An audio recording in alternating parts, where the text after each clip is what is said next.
저는 오늘 부활 후 두 번째 주일을 맞이하면서 오늘 말씀의 제목을 너희는 이 일의 정인이라 하는 제목을 가지고 말씀의 은혜를 나누고자 합니다. 저를 한번 따라해 주시면 감사하겠습니다. 너희는 이 일의 정인이라. 한 번 더 하겠습니다. 너희는 이 일의 정인이라. 진정 우리 주님의 말씀을 받고 주님의 정인이 되어져서 정인다운 멋진 그리스도인의 길을 걸어가게 되어지는 복된 성도들이 되시기를 우리 주님의 이름으로 축원합니다. 아마 여러분들 정인이라고 하는 말이 무슨 말인지 잘 아실 것입니다. 정인은 일반 세상 속에서는 그렇게 많이 사용하는 말들이 아니지요. 이 정인이라고 하는 말은 법률적인 용어입니다. 그래서 재판을 할 때 많이 사용하는 말이 정인이고, 재판석에 정인을 세워서 재판을 최종 판결하는데 유용하게 사람들을 세우게 되어지지요. 이 정인이라고 하는 말은 헬라어 원어에서 마르투스라라고 표현을 합니다. 이 마르투스라고 하는 말은 세 가지 원어적인 의미가 있습니다. 그 첫째는 같은 말을 되풀이한다 하는 의미의 말이 마르투스라고 하는 말입니다. 정인은 어떤 사건을 목격하고 그 목격한 정인으로서 경찰관 앞에서 하는 말과 검사 앞에서 하는 말과 판사 앞에서 하는 말이 다 똑같아야 합니다. 여기서 이 말하고 저기서 저 말하면 정인으로서의 신뢰를 얻을 수가 없습니다. 그런데 누구 앞에서 똑같은 말을 되풀이하게 되어질 때 확실한 정인이구나, 그렇게 말하게 되어지죠. 두 번째 정인이라고 하는 이 마르투스라고 하는 말은 피를 뿌린다라고 하는 의미가 있습니다. 정인이 되고자 할 때에는 반드시 상반된 결과 속에서 한 사람에게는 좋은 결과가 초래되어질 수 있고 또 한 사람에게는 나쁜 결과가 초래될 수 있습니다. 우리 교회 속에서도 보니까 교통사고로 어려움을 당한 가족들이 없잖아 있더라고요. 그런데 그때 정인이 목격하게 되어지면 그 목격한 정인은 교통사고를 낸 가해자와 교통사고를 입은 피해자 사이에서 자신이 보고 자신이 확인한 바를 그대로 되풀이해야 합니다. 가해자한테든 피해자한테든 누구한테든 똑같은 말을 해야 하는데 자신이 좀 불리하게 되어지고 자신이 좀 어려움을 당할까봐 정인을 향하여 협박할 수가 있습니다. 당신이 정언을 잘못하면 죽여. 당신이 정언을 잘못하면 내가 그냥 두지 않을 거야. 이런 말을 들어도 피를 뿌린다 할지라도 생명의 위험이 찾아온다 할지라도 정인은 자신이 보고 확인한 말을 그대로 해야 한다는 거예요.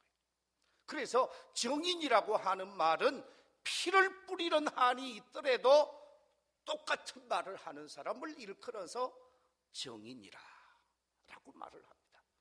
또 하나 정인이라고 하는 말의 의미는 보여준다고 하는 의미가 있습니다.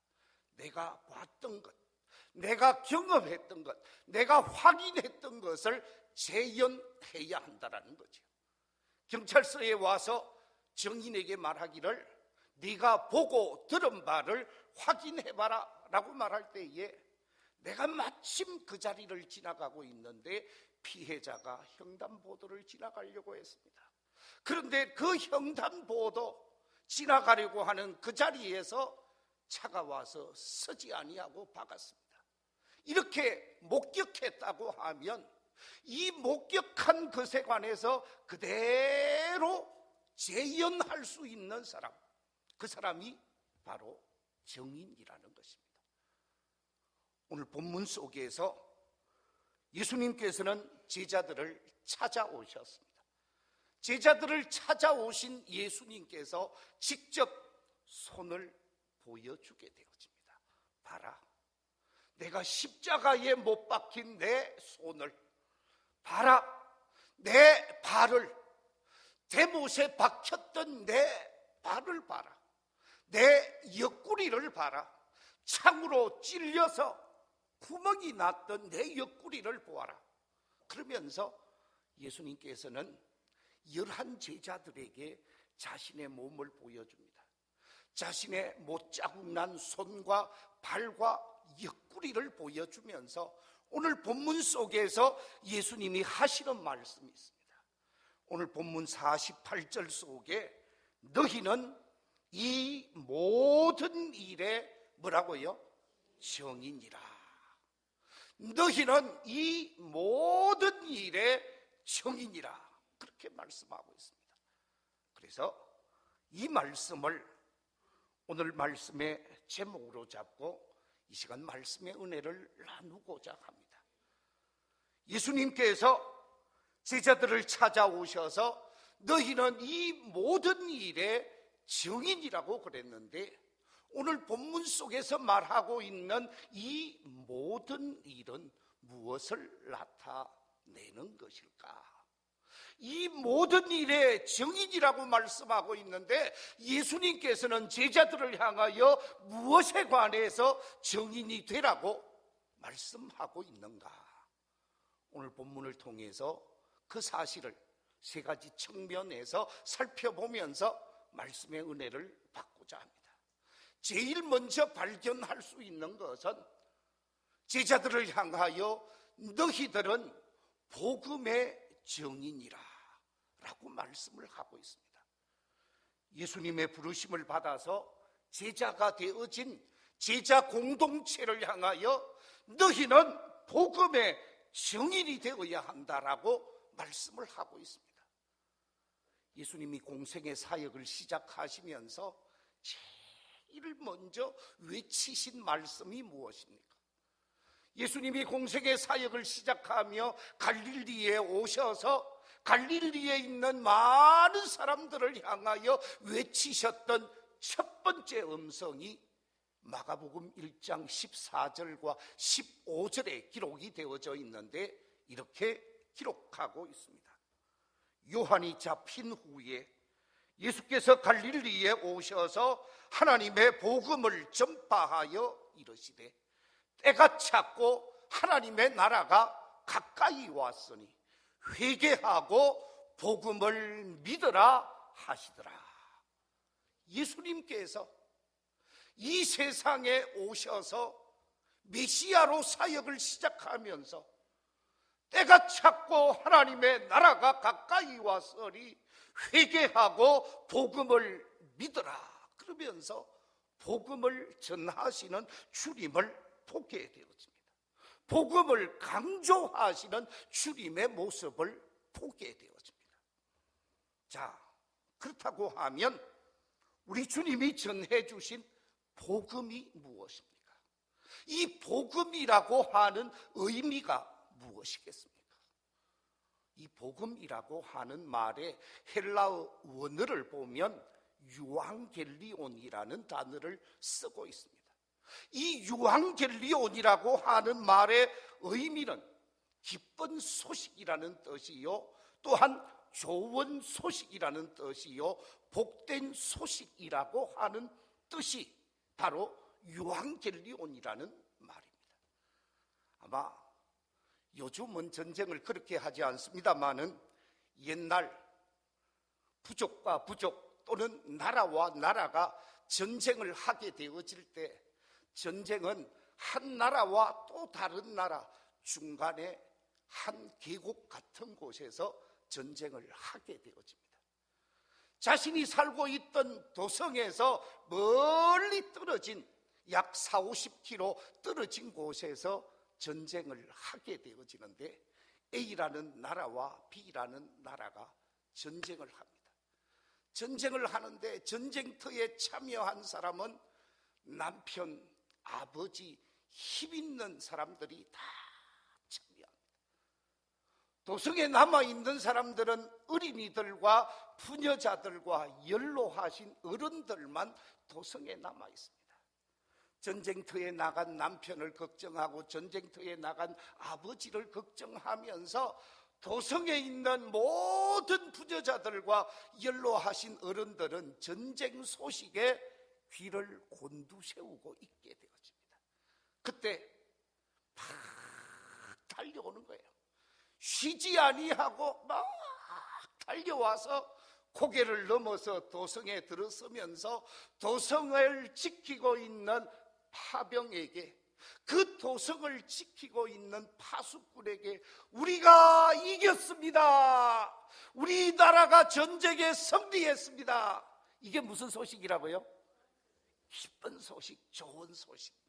바로 복음이라고 하는 것은 기쁜 소식을 의미하고 복된 소식, 좋은 소식을 의미하는 것입니다. 여러분, 우리 인간에게 있어서 가장 기쁜 소식, 복음이 무엇이겠습니까? 인간은 죄로 말미암아 죽을 수밖에 없는 존재가 되어졌습니다. 죄로 인해서 심판의 대상이 되어지고, 죄로 인해서 멸망의 대상이 되어지고, 죄로 인해서 지옥 갈 수밖에 없는 것이 우리 인간의 현실이었습니다.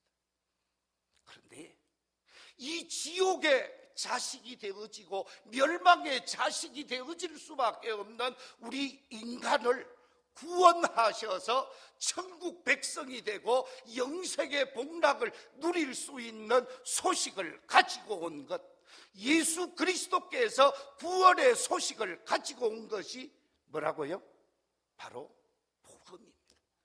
예수님은 이 땅에 오셔서 죄와 심판과 저주를 받을 수밖에 없는 모든 사람들에게 기쁜 소식을 가지고 오셔서 그들에게 구원의 소식을 전하고 그들에게 영생의 소식을 전하면서 천국 백성이 되는 길을 제시해 주셨는데, 그것이 우리 주님이 가지고 오신 복음이라는 말씀입니다. 누가복음 8장 1절에 보면 예수님께서 이렇게 말씀하고 있습니다.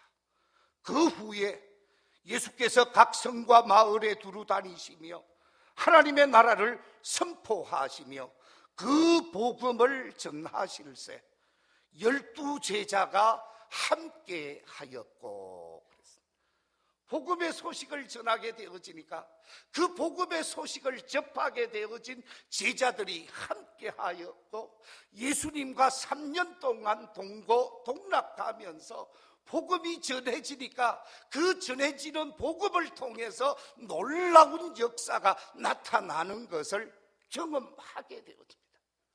복음을 전하니까 귀신이 쫓겨가는 역사가 나타났습니다. 복음을 전하니까 병마가 떠나가는 역사가 나타났습니다. 복음을 전하니까 놀라운 살아 역사하시는 삶의 변화들이 모든 사람들 속에서 나타나게 되어졌습니다.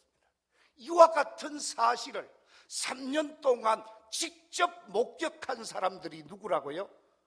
예수님의 제자들입니다. 이 예수님의 제자들을 향하여 너희는 이 일에 뭐라고요? 증인이라. 바로 너희는 이 복음의 증인이라 라고 말씀하고 있습니다. 바라옵기는 오늘 이 자리에 참여한 우리 모든 믿음의 가족들이 예수 그리스도의 복음의 증인이 되어지면서 많은 사람들을 천국으로, 구원으로, 영생으로, 하나님의 나라로 인도해내는 복된 증인들이 되시기를 우리 주님의 이름으로 축원합니다. 두 번째, 오늘 이 본문 속에서 너희는 이 일의 증인이라 라고 하시는 주님의 말씀은 갈보리 산상에서 우리 주님이 지셨던 십자가의 정인이라 하는 말씀입니다. 예수 그리스도 이전의 십자가는 저주의 십자가였습니다. 수치의 십자가였습니다. 부끄러움의 십자가였습니다. 왜냐하면 못된 짓을 한 사람에게 십자가에 못 박아 죽였기 때문에, 반역자를 십자가에 못 박아 죽였기 때문에 도저히 용납할 수 없는 비인간적인 행동을 한 사람에게 십자가에 못 박아 죽였습니다. 그렇기 때문에 십자가는 부끄러움이요, 십자가는 수치요, 십자가는 저주스러운 도구였습니다. 아무도 가까이 하고자 하지 아니하고 아무도 십자가를 좋아하지 않았습니다. 그런데 예수님께서 당시 사람들이 가장 부끄러워하고 가장 치욕스럽게 생각하던 십자가 위에 친히 달리게 되어집니다. 왜냐하면 모든 인간의 죄를 대속하시기 위해, 대속의 제물이 되기 위해서 예수님이 십자가 위에 달리시면서 수고하고 무거운 짐진 자들아 다 내게로 오라. 우리 주님께서 우리의 모든 죄를 사하기 위해, 죄를 씻어주시기 위해 십자가에 질 수밖에 없었습니다. 우리가 잘 아는 대로 히브리서 9장 22절에서 뭐라고 얘기를 합니까?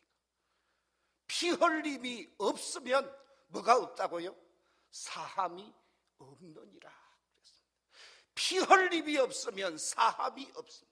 예수님께서 십자가 위에서 피 흘리시고 죽어주셔야 우리의 모든 죄에 관한 문제, 우리의 허물에 관한 문제, 우리의 부끄러움에 관한 문제를 다 해결하실 수 있는 분이 예수님이셨습니다.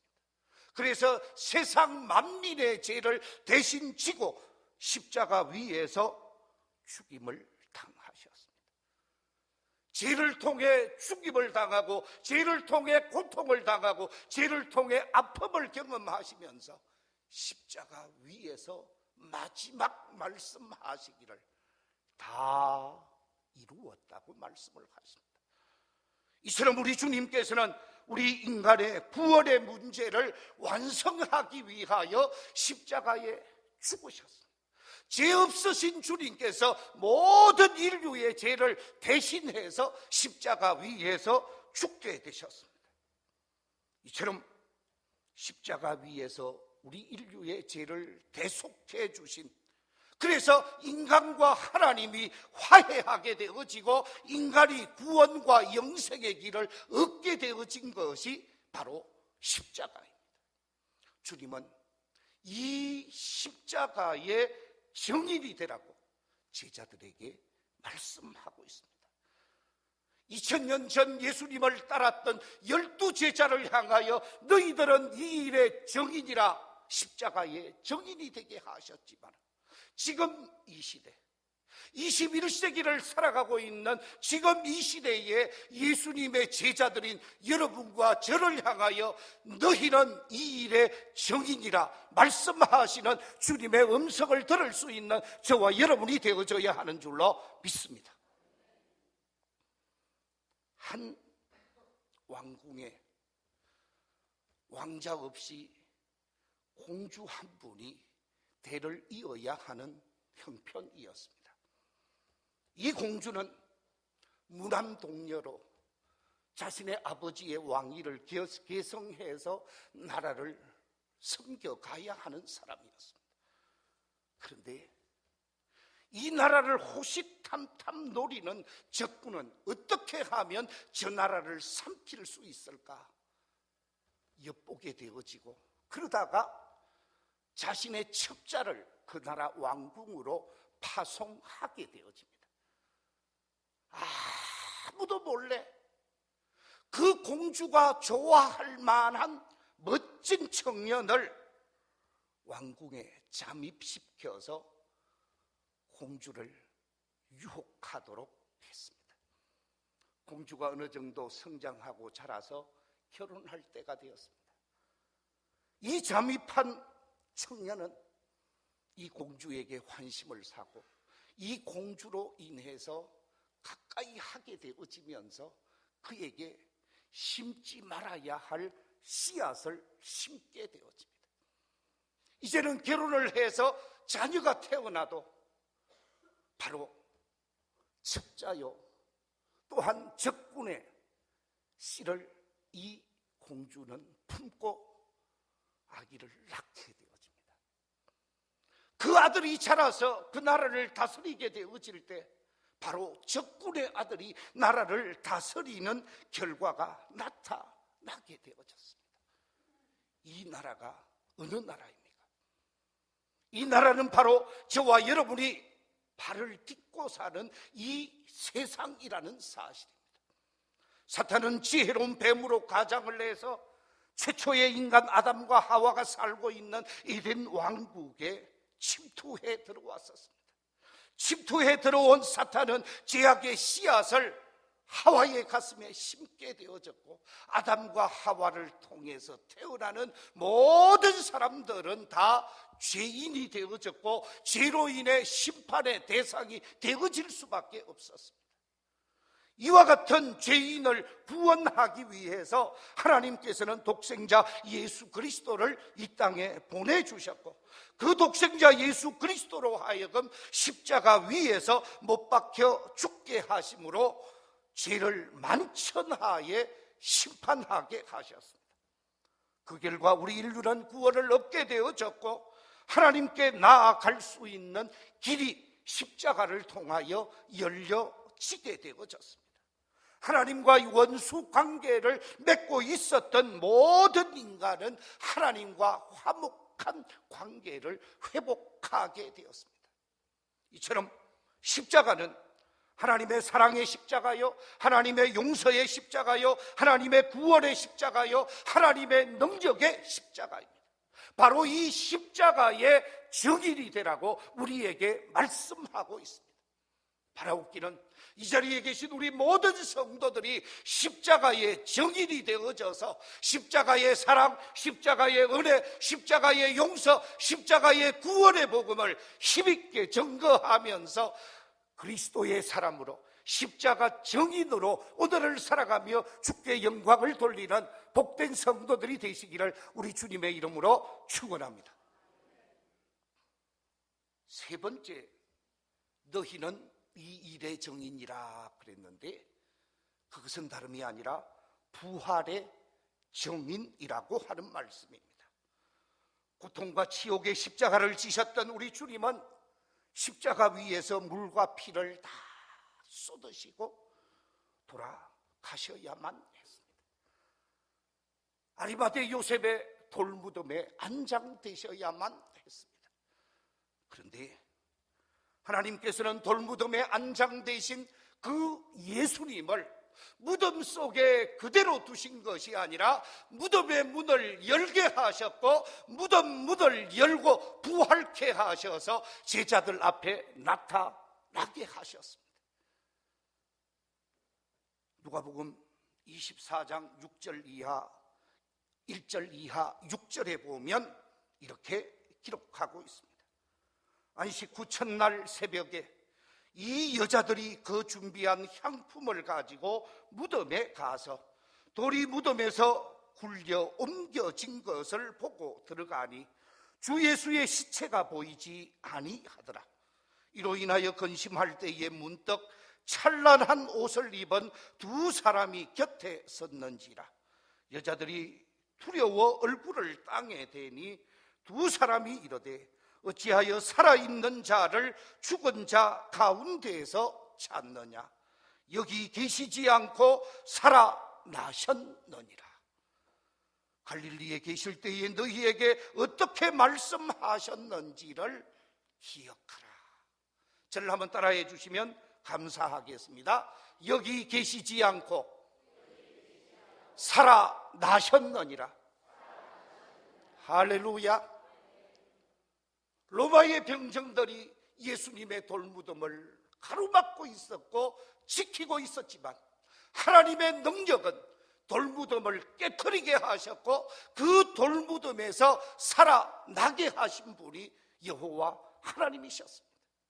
예수님을 살아나게 하셔서 제자들을 만나게 하시고 막달라 마리아를 만나게 하시고 많은 사람들을 보게 하셨는데, 지난주 말씀드린 대로 고린도전서 15장에 보면 만삭되지 못한 자 같은 내게도 보이셨습니다 라고 사도 바울은 말하고 있습니다.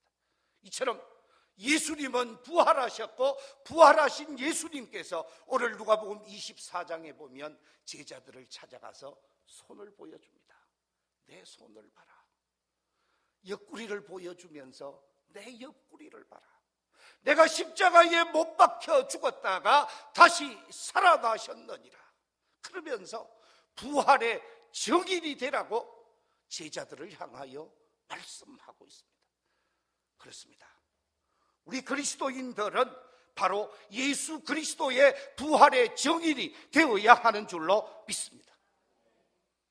한국 나사렛 교단을 설립하신 분이 정남수 목사님이라고 하는 분이십니다. 이 정남수 목사님은 상당히 훌륭한 목사님이십니다. 이 목사님이 쓰신 글 가운데 보면 예수의 증인이라고 하는 글이 있습니다.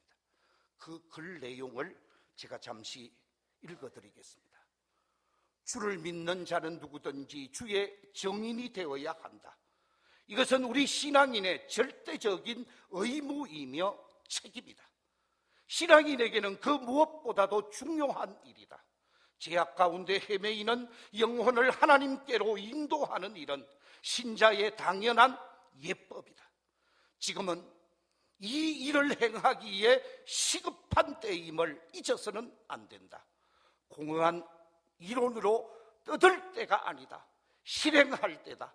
교역자는 교역자의 자리에서, 평신도는 평신도의 자리에서 이 정인의 사명을 힘써 실천해야 한다. 어디라도 좋다.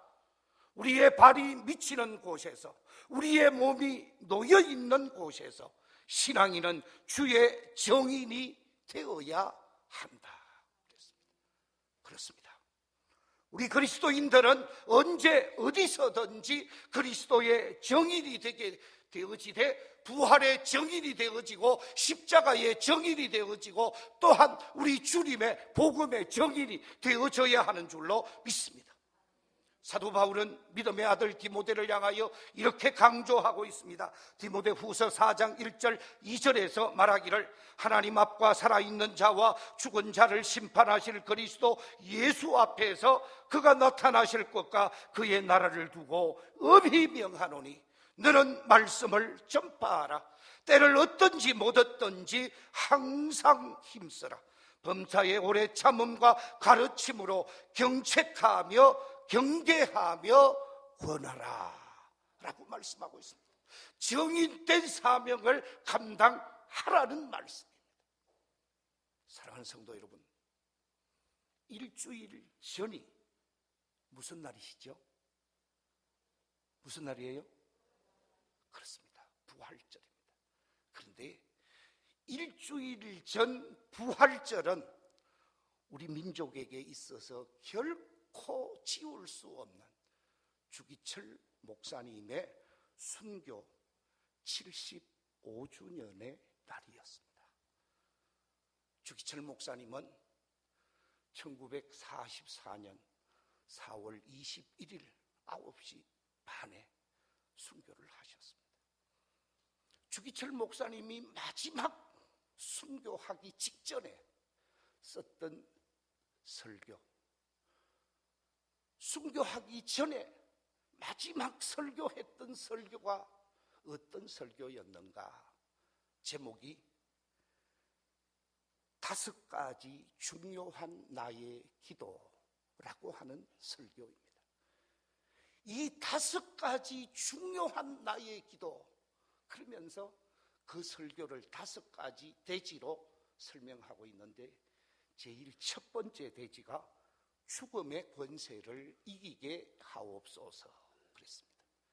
두 번째 대지가 장기간의 고난을 능히 견디게 하옵소서 하는 대지입니다. 세 번째 대지가 노모와 처자를 주님께 부탁합니다 하는 주제입니다. 그리고 네 번째 대지가 의에 살고 의에 죽게 하옵소서 하는 대지입니다. 그리고 마지막 다섯 번째 대지가 뭐냐? 내 영혼을 주님께 부탁드립니다. 이 설교가 마지막 설교였습니다. 주기철 목사님은 신앙적 의를 위해 살았고 신앙적 의를 위해 생명을 바치며 순교하게 되어집니다. 그렇습니다. 왜 주기철 목사님이 순교할 수밖에 없었는가 질문하면 저는 한마디로 예수님의 증인이 되기 위해 순교했다고 말씀드릴 수 있을 것 같습니다. 말씀을 맺겠습니다. 교회란 어떤 곳인가? 신학자 가운데 교회를 이렇게 표현합니다. 불은 그 타는 것으로 존재감을 나타내듯이 교회는 그리스도를 증거하는 전도와 선교를 통하여 존재한다 그랬습니다. 그렇습니다. 불이 탈 때 불입니다. 교회는 선교하고 전도하면서 정인된 삶을 살 때 교회라고 말할 수 있습니다. 우리 밀양교회 주님은 부활하셔서 우리를 찾아오셔서 말씀하시기를 너희는 이 일의 증인이라 말씀하고 있습니다. 우리 교회가 증인 공동체가 되어지되 복음을 증거하는 증인 공동체, 십자가를 증거하는 증인 공동체, 부활을 증거하는 증인 공동체로서 이 지역 사회 속에서 아름답게 사명을 감당하며 부활의 주님을 영화롭게 하고 하나님을 기쁘시게 하는 복된 교회가 되어져야 하는 줄로 믿습니다. 기도하겠습니다. 하나님 아버지 감사합니다.